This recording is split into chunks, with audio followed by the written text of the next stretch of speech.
Hello, welcome back to my channel, Life by Shauna, where you can hear anything I want to talk about.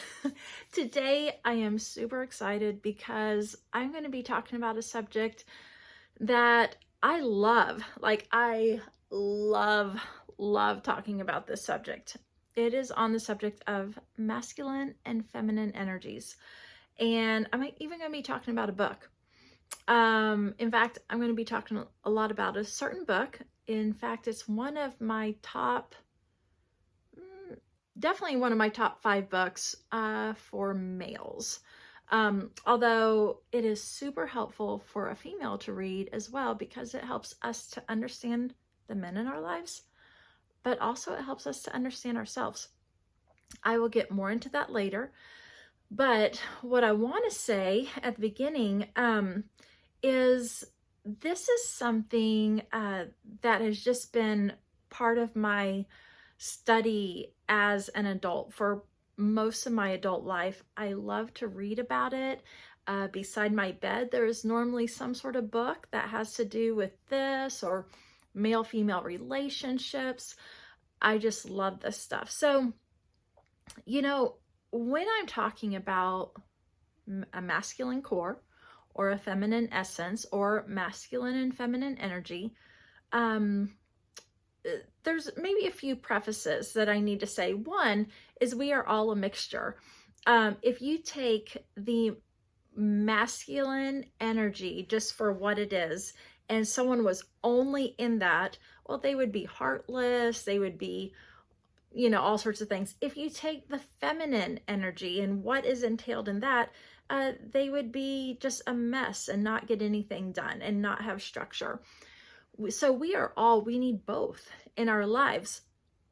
But it is either up to us, we can cultivate what we want more in our lives, or if we're unaware of it, we might just have a certain bend on how we show up in life. For me, I do have more of a feminine essence about me, but I am actually always trying to cultivate more. I feel like life has a tendency to make women more masculine, to always pull me to a side that I don't want to cultivate. And so, when I had to become single, my life changed a lot. It went from me being a stay-at-home mom, where I homeschooled. My whole life was, really, my whole life was so fun, except for this one really major part of my life. But I homeschooled, I was a stay-at-home mom. My whole life was around making fabulous meals and hosting things for my kids to be at, and just all of that stuff. When I went through my divorce, suddenly I was in a position, a lot of women, they go through that situation, and being a single mom is not easy. Being a single homeschooling mom is even harder. And being a single homeschooling mom who also has to provide everything to survive is really hard. And that's the situation I was in. The kid's dad had stopped working for several years before we got the divorce. And so by the time everything came up, I wasn't getting much. I was supposed to get some, but there's been some roller coasters in that of paying and not paying, Anyways, so for a lot, I had to suddenly get a skill that was very marketable, that I could make enough at it to where I could still I still wanted to give my kids the stay-at-home mom experience, where I could be very involved and very in their lives. And that process of having to go back to school, and I joined networking clubs, and I was hustling, and I was making things happen, and I was responsible for everything, all the bills, all the everything. And that that was definitely a difficult time in my life. But it was also a time that I knew the pull that life was having on me to not just stay in my feminine essence that I wanted to. And so I actively kept doing things in my life to keep that femininity about me, which is what I want, because I like, well, that's just what I want. I like it. So I also like, for my relationships, like if I were to get married again, I wanted to attract a masculine man. And if a female is acting in more of a masculine way, she is not going to attract a very masculine man, because a masculine man is not attracted to a masculine female. There is this polarity in life. And you can see it, I mean, some might call it yin and yang, some might call it like the hot and cold, polarity, but there's this polarity, and that is what brings attraction. So you may see some couples, and maybe the woman is very masculine, and then the husband may be more feminine, and that's okay. That works, because there's the polarity there. For me, I prefer a more classic style of relationship. I want to be treated like a lady. I like the protection. I do not like to lead. I can lead. If I'm in this circumstance, I can take charge, but that is not the role that I prefer to be in. So, all of that to say, this past weekend, I was at a tournament for my daughter's speech and debate. It's out of town tournament, and when you homeschool, it's not like they're riding a school bus. Like, you gotta have moms to take them there, and it's all day, because it was like out of town, so it was all day for 2 days. And so I brought this book that I've read a couple times before, but I just felt like it was needful to like read again. Like what have I forgotten? What do I need to be reminded of? And because it's just one of those like favorite books of mine, I'm like, this will be a great time. Like, I'm just sitting around waiting for kids' scores to come in and just feeding them cookies the whole time. So anyways, so here it is. It is called The Way of the Superior Man by David Dita. You see, this is 20th year anniversary edition, because it has been out for a while. And I will say, a lot of my friends, my community, including myself, of course, is like, I would be more of come from the standpoint of, conservative, Christian, a viewpoint, worldview. I love the Bible. I love God and his ways. I have found, though, that sometimes in those realms, you can recommend something that's maybe not quite in that, maybe in that box, and it doesn't go over well with everyone. And so I am going to make the caveat that, if like, I can read this book and I can read it and maybe flush out the stuff that doesn't line up with how I see things, but I can take a lot of good out of it. And maybe if, and I don't say this judgmentally at all, but maybe if you're someone who reads something that is coming from a very different worldview, per se, then, maybe it's not the best book for you. There is a book that is a Christian book by an author, and it is called, oh gosh, what was it? Wild at Heart, I think. Wild at Heart. It's a book by John Eldredge. He's a Christian, and I've read that book.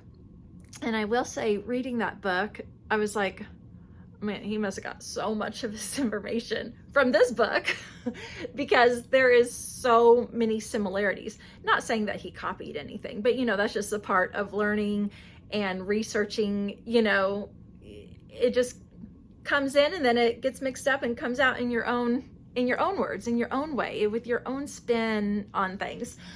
I will say, when I read that book, the John Eldredge book, excellent book. But for me, I personally preferred the other one. The David Dita book he would be more in the realms of like Wayne Dyer, Deepak Chopra, Marianne Williamson, kind of more of like maybe categorized as New Age. But like I said, if you can look past maybe some of the examples he uses or whatever, I just like I feel like this book is more raw. And you guys have been on here and followed my YouTube channel for any length of time, you know that I like it real and raw, and I like vulnerability and all of that stuff. So anyway, so I read it again, and I was just like, reading it, there were so many times, and I know this sounds silly or weird or whatever, but I felt like crying, like reading it several times, because the information in this book, which I will share some of the stuff, but it is so a message that I feel like men and women need to hear today. In our society now that is so gender neutral, and man, everyone wants to tiptoe around and not walk on eggshells. This is a book that, though he does make a lot of clarifications, like in the intro and all that, and like, this is the standpoint I'm going to be talking about. I'm going to be referencing it from a man with a masculine core and a woman with a feminine essence. He makes, he's like, it could be a woman with a masculine core and the male is more feminine, or it could be two males, or whatever, so he makes lots of caveats at the beginning. But the book is written in such a way that I feel like if anyone were to read it, just so much of it makes sense. I read it and I read it again because it helps me to understand myself and how I can better serve my goals and what I want in my relationship by also understanding my man. It's funny because, when you're single and you have more single friends, because your married friends are sometimes busy with kids and husbands. And, us single girls, I'm not single anymore, but, us single girls, like, it's like, oh, we don't have the kids. Like, what are we going to do? Let's get together. And so, and, us girls talk. And one thing I heard a lot, and maybe you've heard it too, if you're a woman, is I've heard a lot that there aren't any real men left in the world. Like, where did all the real men go? And sometimes you see little memes on social media. You'll see like a picture like from the olden days, like of a guy like dressed in a nice suit, or like the cowboy guy with like chaps and stuff, like from an old West movie or something. And then you might see pictures of a guy today, and I don't know, something that looks super feminine. We're just like, where's all the real men? Like, with like the masculine men. Like, if you're a female that wants a really masculine man, like where are they? And one thing, my experience at least, from being single for several years, is what is that polarity attraction? What you are going to attract obviously people who are like-minded than you, but also from a masculine, feminine polarity standpoint, you're going to attract what is opposite of you. And it's funny when you think of this, like, oh gosh, I feel like I can talk about this so much and go on in so many different directions right now. And I don't even know which direction I'm going to go, because I just get up here and start talking about this stuff because I love it. But for instance, like a woman, it's kind of funny because like, as a woman, like, like when you wear a long flowy skirt or a long flowy dress, there is something that just makes you feel pretty, like makes you feel feminine. And I notice the response from others towards me, no matter what gender, no matter what age, is different. I'm treated more like a lady when I am in that attire, maybe compared to like me, like going to Walmart, like after running or something, wearing my exercise clothes. You know, a female, yeah, so I'm just, that's all I'm going to say about that.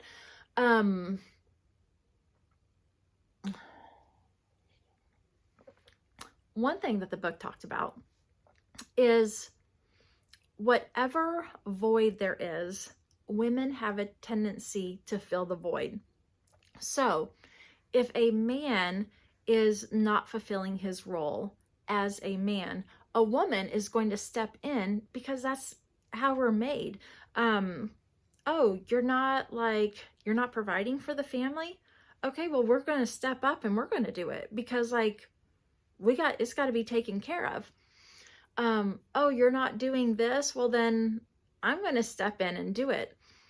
What happens when you have a man who is more masculine minded, a female who is more feminine minded? If she has to step into the place, and it's not like a conscious decision, it's just like something we do. If she has to step into that place, then she is going to be resentful to the guy for not taking his proper place of what a man should be. And he is going to be resentful for her for stepping into his place, even if he wasn't doing anything about it. It's a weird thing, but that's how it is. You know, when I was first introduced to this book, it's kind of a funny story, because at the time, my kid's dad, he had heard about the book, he was reading it, and he was reading it a lot, and we were about to go on a trip, like a road trip, just like a business trip. And he goes, I'm going to read, but I still want to keep hearing this, because this is before audiobook. He's like, I still want to keep hearing about it, so why don't you read the book out loud while I drive? I'm like, okay. So it's so funny, because the book, it's easy read. Like every chapter is like a page and a half. And there's these different segments. And I was just now coming to the segment called What Women Really Want. And I was like, we'll see. Because like this man is saying what women really want. Like, we'll see how accurate he is, right? And so I'm reading this and I'm like, oh my gosh, I don't know why I feel like almost like crying right now. I'm reading this and I'm like, oh my gosh, this is so right on. What was so surprising is not just that he was right about something that I already knew was right.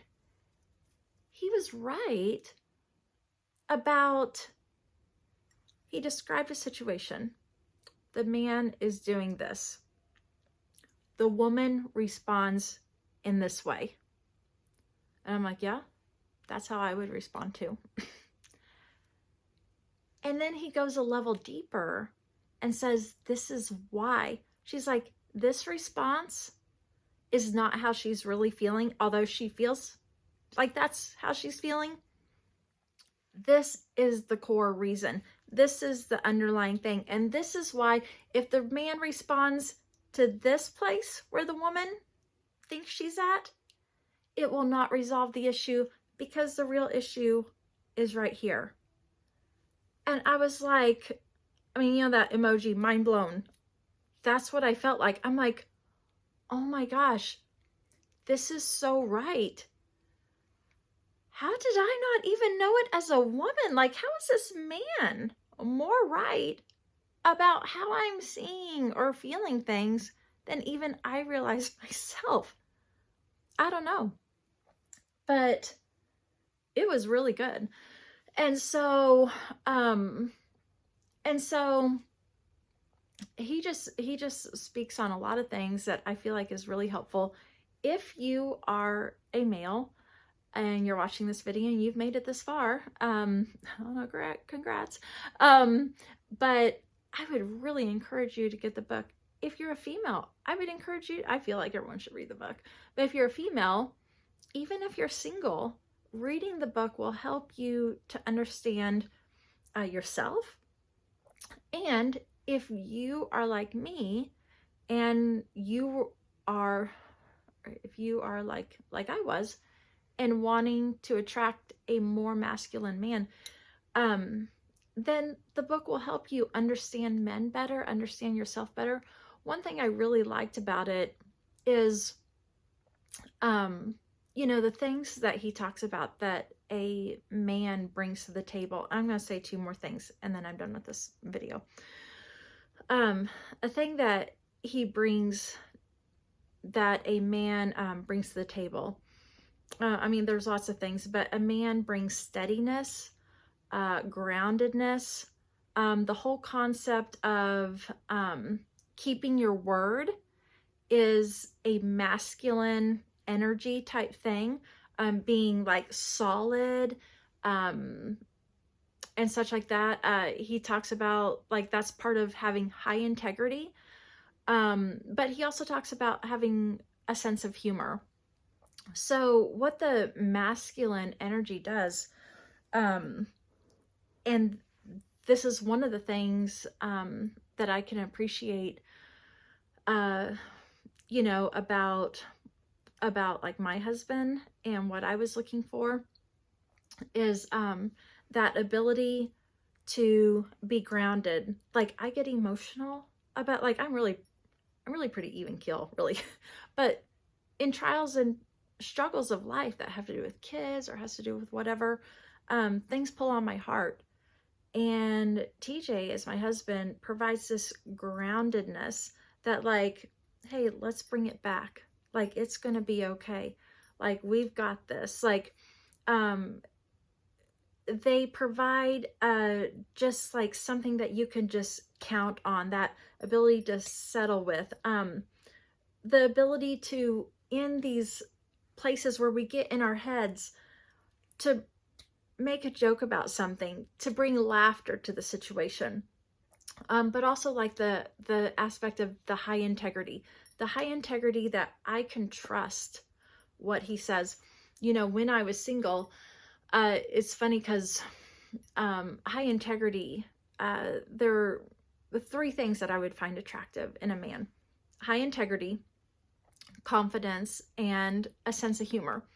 And these are all like, you know, masculine traits. I mean, females have it too, of course, but and it's funny to see different people, like those are the things, like and it's funny as like people came into my life, uh you know, there's certain groupings of people that they might be confident and have a sense of humor, but they are lacking in integrity. They are lacking in all of that. And so you just like, you just let those people keep going.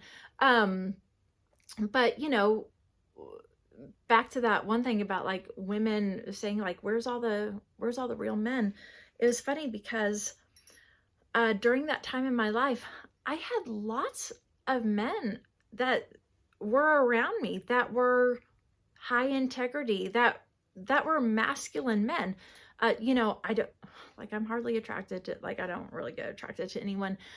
And you've seen my husband, and it was like, he is super attractive, and still I was like, oh no, you know, he had to prove himself. But you know, during that times, like, you know, like, but they ended up like getting together with some of my friends, like who were, we had similarities. And so it all worked out good, but they are out there. So what are you attracting with your essence and with your core? It's going to be the energy wise, the polar opposite, the polarity.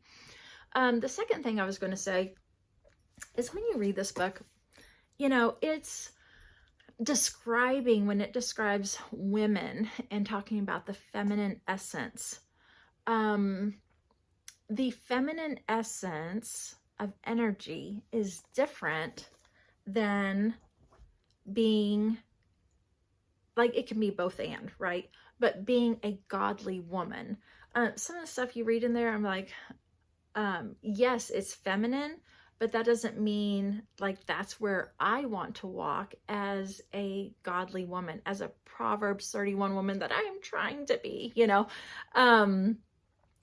because that woman that God talks about in the Bible is like someone who plans ahead, and her husband can rely on her fully. Like he has no lack of thinking something's going to go wrong. Like she's got things taken care of. She's up before the lights come on. She's taking care of her family. She's taking care of her husband. Like she is doing it.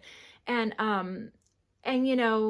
being a woman of integrity, a woman of honor, like all of those things are godly things and things that we want to strive for. So it's kind of funny because like reading the books is like, yes, I want to be in my feminine essence. At the same time, I'm going to take those aspects of what a godly woman is supposed to be and marry them. And it's easy to marry them. And there's more stuff I could say about like the Bible with all of that, but that's all I'm going to say for now. So in conclusion, boy, that sounds like a speech. Didn't mean to say that. But I guess just in summing it up, because I feel like this is more like a conversation between me and one of my friends, not like a speech. But if you can look past the stuff that maybe doesn't align with your views of the world, get the book. It is good if you want to understand male and female stuff, better. One last thing that I did want to bring up that I forgot. I have a friend who is, female, who I would think of as extremely masculine for a female. Like she is bossy. She knows her stuff. She even has a butch haircut. Like she's kind of intimidating to me. And we get into conversations, we talk about stuff, and even her being, and she knows it, she's like, I know, like, most men are scared of me. I'm like, most everyone is scared of you. She's like, most men are scared of me. But she's like, still, I want a man that can take the lead. She goes, I know I make it hard. I know I'm going to make it hard for him. But if I can boss him around, then I can't respect him. And so I just want to leave it with that, because I kind of talked about in the beginning, well, like if you want to be the masculine, feminine, masculine, even if a woman is in maybe shows more masculine traits as far as like being more bossy or taking charge or whatever, she, generally speaking, will want a man that she can respect and who can still take the lead. And that's why a lot of women today have had to go into their more of a masculine essence, but because of the way society or culture has gone, or their lives have gone, and still they are still saying, where are the masculine men? Where are the men who's going to be stronger than me, that I can respect, that I can rely on, that is not going to let me boss him around? Because how can you respect someone that you can boss around? Anyways, just thoughts. It's Life by Shauna. So Hope you enjoyed it. Let me know. I'm curious. Anyways, have a great day. Love and grace to you all. Bye.